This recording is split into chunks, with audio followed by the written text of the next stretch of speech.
Welcome back to wagertalk.com. We're shifting gears and heading to the NFL. We've got Chris from Vegas Synergy and Preston, Sports Cheetah, joining me. Guys, this is going to be my best bet. We've got Green Bay at Minnesota. I'm going to go to you first with this one, Chris. You've got Minnesota coming off that little bit of a snoozer on Monday Night Football against the Bears. They were able to get the win. It wasn't pretty, but they got the win on the road. Trubisky makes his first start for the Bears. How do you see this one with Green Bay and Minnesota? And we're looking at a line, Green Bay's -3. Yeah, we release so many plays. I don't mind saying it. We've already released this play as a client play. Our math systems for NFL have kicked in, and last week we were 6-1. We're firing on all cylinders on that. And this came up as a pretty strong play. We have Minnesota as a favorite.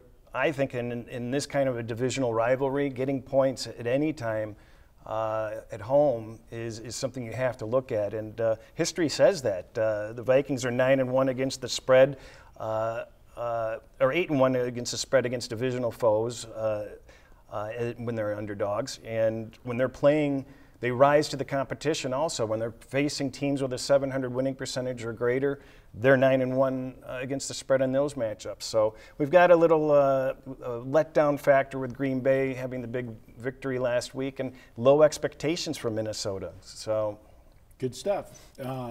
Preston, last week we had Minnesota. Bradford was back. Then he was gone again. You know, what do you make of this Minnesota team? I mean, it looks like, whether it's because it's Sam Bradford or it's because he's injured, Case Keenum looked like the better quarterback. So in this instance, I think you're fine getting +3 if it's Keenum. And if Bradford plays, they'll assess it after a quarter and a half and pull him if nothing's working, which I think he was like 2 of 8. Yeah. And they were just like, all right, that's it.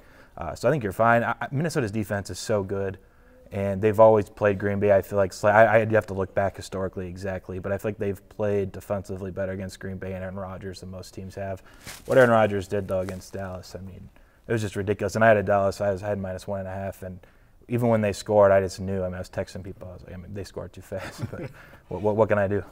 Yeah, you want the touchdown down there, but yet you're like, oh man, you left a minute and change on the clock. And it was a 9-minute drive too. Yeah. It was like, what else could Dallas do in their side? It was just Aaron Rodgers is great, so it's a tough spot. I won't be betting the game, I don't think. Yeah, the third down scramble, he's done that so many times when you've got him, and all they were doing was trying to get the field goal to go to overtime, and then he makes the big run, and all of a sudden we're taking a couple shots into the end zone. And I was with you there. I felt the pain. I had Dallas as well.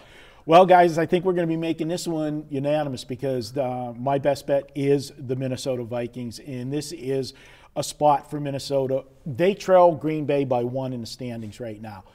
So this is a huge game as far as the division goes, because if they lose this game, obviously they dropped 2 games behind, but losing at home to your division rival, in essence, it's 3 games because, you know, the tiebreaker goes to Green Bay and the other meeting is going to be in Green Bay. So you really need to get this game. The quarterback situation, I agree with you, Preston. At this point in time, because of the injury and the lack of continuity, they're better off, I think, going with Case Keenum. And if they do start Bradford, like you said, he'll have a short lease like he had on Monday night.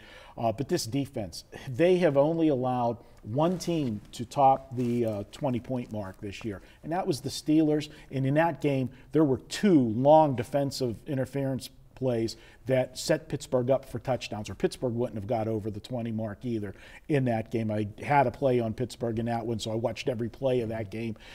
This Minnesota defense is for real, and they're better when they play at home in the Dome, and when you're not going to run on them. And Green Bay is not a great running team to start with, but when you got to pass all the time, and even though it's Aaron Rodgers, when you're playing in a building that's that loud, you're going to have situations, you're going to be behind, the 8 ball with down and distance a lot of times. And, I keep saying it. He can't keep, pulling out miracles on 3rd downs, but he seems to find a way. But I'm going to ride the Vikings here. I know they're on a short week, but that was such a huge game for Green Bay last week going to Dallas. And even though this is a division game, I think that was a bigger game for them emotionally. I'm going to take Minnesota. I'm going to grab the points. I've got them winning this one 24-20 is my best bet.